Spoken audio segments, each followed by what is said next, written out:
Hello and greetings to all my viewers. तो आज हम पढ़ेंगे God sees the truth but waits by Leo Tolstoy के objectives. Chapter explanation already मेरे channel पे डला हुआ है, लिंक मैं डिस्क्रिप्शन बॉक्स पे डाल दी हूँ। आप एक बार जाके पहले समझ लें, फिर ही ऑब्जेक्टिव पे आए, तभी वो समझ आएंगे आपको। अभी हम ऑब्जेक्टिव स्टार्ट करते हैं। तो first objective is who is the author of God sees the truth but waits. God sees the truth but waits के ऑथर कौन है? तो Leo Tolstoy. Option is Tolstoy. Who is the main character introduced at the beginning of the story. Story की starting में main character कौन है? Ivan Dmitrich एस्किनोव। Next, in what town does एस्किनोव live at the beginning of the story. Story के beginning में एस्किनोव कहाँ रहते हैं? Vladimir. Next, how many home does एस्किनोव own at the beginning of the story. Story के बिगिनिंग में एस्किनोव को कितने घर होते हैं? तो answer is 1। How many shops does एस्किनोव own at the beginning of the story. और स्टोरी की बिगिनिंग में कितनी शॉप्स होती हैं उसको? 1। What did Eskinov do excessively at one time but gave up after marriage? ऐसी कौन सी चीज थी जो मैरिज के पहले एक्सिनव बहुत ज्यादा करता था और आफ्टर मैरिज उसने पूरी बंद कर दी? तो ड्रिंक। पहले वो ड्रिंक बहुत ज्यादा करता था एंड आफ्टर मैरिज उसने टोटली बंद कर दी। Next, where is the fair एस्किनव is heading to at the start of the story. Story के स्टार्टिंग में एस्किनव कौन से फेयर जाते हैं? तो answer is Nizhny fair. Next, why does Eskinov's wife plead with him to stay home at the beginning of the story?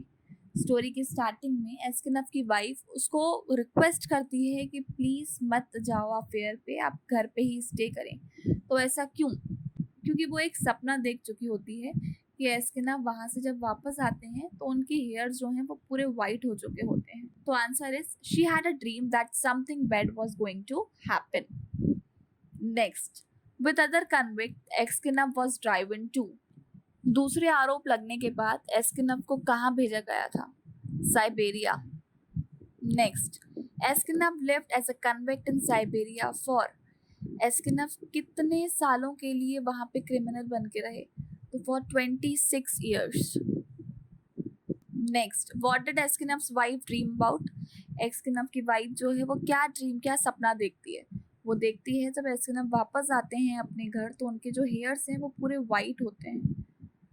Answer is एस्किनव returning home with grey hair. Grey means white hairs. Next, what does एस्किनव do often in prison. जेल में एस्किनव क्या करते थे?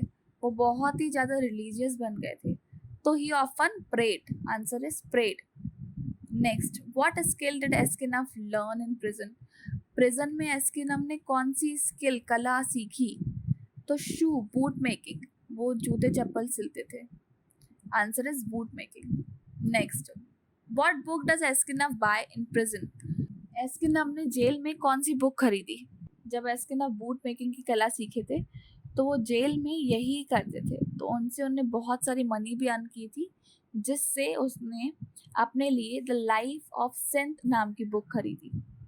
Answer will be the life of saint. Next, why do the prison authorities like एस्किनव।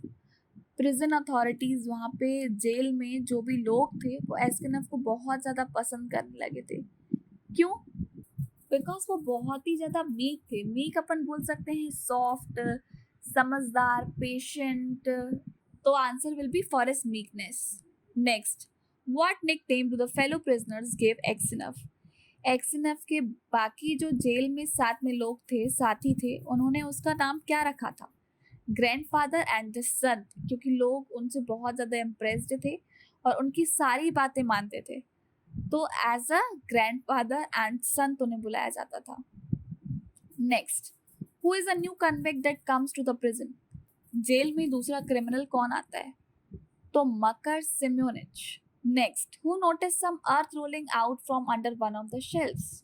Earth rolling out means जमीन की खुदाई होने लगती है। तो जब जमीन की खुदाई होने लगती है एक जगह से, तो ये कौन नोटिस करता है सबसे पहले? Aksionov. Who crept out from under the shelf. Shelf के अंदर से फिर कौन निकल के आता है? Makar Semyonich. Next, what was found when the prison was search. जब पूरे जेल की प्रिजन की तलाशी हुई तो क्या मिला? एक सुरंग मिली, अ टनल, जिसमें से सारे क्रिमिनल्स एक एक करके निकलते जा रहे थे। तो a tunnel is the right answer. Next, who came quietly and set down on Aksionov's bed? चुपचाप शांति से एक्सनफ के बेड में आके कौन बैठ गया? Makar Semyonich. Next, who confessed his guilt? किसको अपनी गलती का एहसास हुआ? Makar Semyonich. Next, what happened to Aksionov when his order of release came? जब उसकी जेल से छूटने की बारी आई तब एक्सनफ को क्या हुआ? ही वॉज ऑलरेडी डेड, तब तक वो मर चुका था। Next, why did Aksionov's wife beg him not to go to the fair? Aksionov की वाइफ उसे क्यों रिक्वेस्ट करती है कि प्लीज फेयर पे, मेले पे मत जाओ? क्योंकि वो बहुत बुरा सपना देख चुकी होती है कि जब वो रिटर्न आता है, हमने ऊपर भी डिस्कस किया इसको, तो answer will be she had a bad dream about him. Next, how did Aksionov react when Makar Semyonich confessed his crime? जब मकर सेम्योनिच ने आके उन्हें सॉरी बोला तो एक्सनफ ने क्या रिएक्शन दिया? ही फॉरगिव हिम, वो उसको माफ कर देते हैं। What did Aksionov believe about the truth? सच्चाई के बारे में एक्सनफ क्या समझते हैं? वो कहते हैं only God knows the truth. सच क्या है वो सिर्फ मेरे गॉड जानते हैं। Next, why was Aksionov imprisoned? Aksionov को जेल क्यों हुआ था? Because he was accuse of murder, क्योंकि उस पे मर्डर का आरोप लगाया गया था। Next, what did Aksionov do after learning boot making? Boot making की कला सीखने के बाद एक्सनफ क्या किए? He used it as a means of income, उससे वो अपना पैसा कमाने लगे, अर्निंग करने लगे। Next, how did the other prisoners view Aksyonov? दूसरे जो प्रिजनर्स थे, आरोपी थे जेल में, वो एक्सनफ को कैसे देखते थे? विथ रिस्पेक्ट एंड एडमिरेशन, वो उन्हें बहुत मानते थे। तो answer will be with respect and admiration. Next, what does Makar Semyonich do to Aksyonov's life at the end? Makar Semyonich Aksyonov को at the end of the life क्या करते हैं? तो he confess to save Aksyonov, उन्हें अपनी गलती का एहसास हो गया होता है और वो कोशिश करते हैं कि वो एक्सनफ को छुड़ा पाए, बचा पाए। अब next, how does Aksyonov spend his time in the prison before his death? Aksyonov death के पहले अपना टाइम प्रिजन में कैसे निकालते थे? प्रेइंग एंड रीडिंग, वो बहुत रिलीजियस बन गए थे, फिर उन्होंने कला सीखी, फिर उन्होंने बुक मंगवाई और उसको रीड करने में वो अपना पूरा टाइम लगाते थे। तो praying and reading. Next, what was the main theme of God sees the truth but waits? हमारा chapter God sees the truth but waits का मेन थीम क्या है? फॉरगिवनेस एंड फेथ, दूसरों की गलती को माफ करना और भगवान पे फेथ रखना। Next, what is the fate of Makar Semyonich after he confess? Means Makar Semyonich जब कन्फेस करते हैं तो उसके बाद उनको क्या मिलता है? तो he remains in the prison, वो जेल में ही रहते हैं। Next, what does Aksyonov ask God for at the end of the story? Story के एंडिंग में एक्सनफ गॉड से क्या मांगते हैं? वो कहते हैं टू फॉरगिव मकर, मकर को माफ कर दो। Next, how does Aksyonov view of life change over the course of the country? Aksyonov पहले बिल्कुल चेंज रहते हैं और जेल में आने के बाद वो एकदम चेंज हो जाते हैं। तो उनका लाइफ को लेके क्या व्यू रहता है स्टोरी में? तो एट द एंड वो बहुत ज्यादा स्पिरिचुअल और फेथफुल बन जाते हैं, सिर्फ भगवान पे ही भरोसा करते हैं। He grows in spiritual wisdom and faith. Next, what role does एक्सनफ wife play in the decision to leave for the fair? तो वो ड्रीम में पहले ही प्रिडिक्ट पता लगा लेती है और उसको वार्निंग देती है। She has a prophetic dream and warns him. Next, how is एक्सनफ perceived by the authorities over time? Prison में जो अथॉरिटीज लोग रहते हैं वो एक्सनफ को कैसे देखते हैं?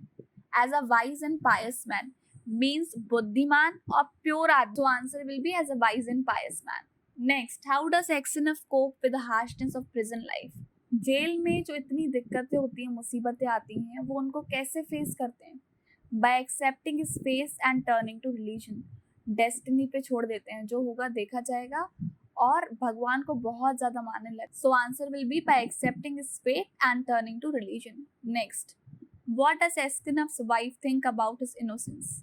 एक्सनफ की वाइफ उसकी मासूमियत के बारे में क्या सोचती है?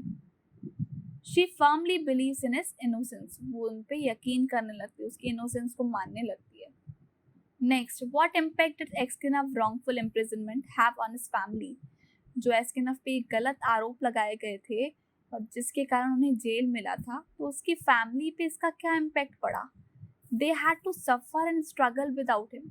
एस्किनफ के बिना उसकी फैमिली को सफर करना पड़ा और स्ट्रगल करना पड़ा। Next, what was the profession of एस्किनफ बिफोर हिज इम्प्रिजनमेंट? जेल में आने से पहले एस्किनफ क्या करते थे? He was a merchant, means businessman. Next, how does एस्किनफ्स faith change throughout the story? Story में एस्किनफ का जो भरोसा है वो कैसे चेंज हो जाता है? Because at the end he becomes deeply religious. वो सिर्फ भगवान पे विश्वास करने लगते हैं। Answer will be he becomes deeply religious. Next, what causes एस्किनफ्स इनिशियल अरेस्ट? यानी एस्किनफ के अरेस्ट पकड़ाने का मुख्य कारण क्या था? The discovery of a knife in his bag. उसके बैग से जो खून से लथपथ चाकू मिला था वही कारण था। Answer will be the discovery of a knife in his bag. Next, what is the एस्किनफ response when he learns of his wife's dream? जब अपनी वाइफ की ड्रीम को सुनता है तो वो क्या रिस्पॉन्स देता है उसको सुन के? वो हंसने लगता है और उसकी वाइफ की बात बिना माने वो मेले में चला जाता है। सो answer will be he laughs it off and goes to the fair. Next, who actually committed the crime एस्किनफ was accused of? जिस क्राइम के लिए एस्किनफ को अरेस्ट किया गया, पकड़ा गया, वो एक्चुअल में क्राइम किसने किया था? मकर सैम्योनिच ने। Next, how does Makar Semyonich react when एस्किनफ फॉरगिव्स हिम? जब एस्किनफ उसे माफ कर देते हैं, तो जब एस्किनफ मकर सैम्योनिच को उसकी गलती के लिए माफ कर देते हैं तो मकर सैम्योनिच क्या रिएक्शन देते हैं? उसे खुद में गिल्ट और शेम फील होने लगता है। He feels ashamed and remorseful. Remorseful means sorry. Next, what lesson does एस्किनफ learn by the end of the story? Story के एंडिंग में एस्किनफ को क्या लेसन मिल जाता है? Patience and forgiveness are virtuous, means सब्र और माफी ही सबसे गुणकारी है। नेक्स्ट, व्हाट डज एस्किनफ dream of in prison? Prison में वो क्या सपना देखते हैं? हिज फैमिली एंड फ्रीडम, अपनी फैमिली और आजादी के बारे में। नेक्स्ट, हाउ डज एस्किनफ physical appearance change over the years in prison? Means अब वो फिजिकली लुक वाइज इतने सालों में जो प्रिजन में रहे हैं तो कैसे दिखते हैं अब? तो he becomes frail and aged. Frail means अब वो बहुत ज़्यादा वीक और एजेड हो गए हैं, बूढ़े हो चुके हैं। So that was all about the objectives. उम्मीद करती हूँ कि आपको समझ आए होंगे और अच्छे लगे होंगे। तो प्लीज़ एक लाइक, सब्सक्राइब और अपने फ्रेंड्स के साथ शेयर ज़रूर कर दें। मुझे एप्रिसिएशन मिलेगा आपको आगे और अच्छे वीडियोस और कंटेंट प्रोवाइड करने में। Thank you so much for watching this video. Keep reading, stay updated, bye bye.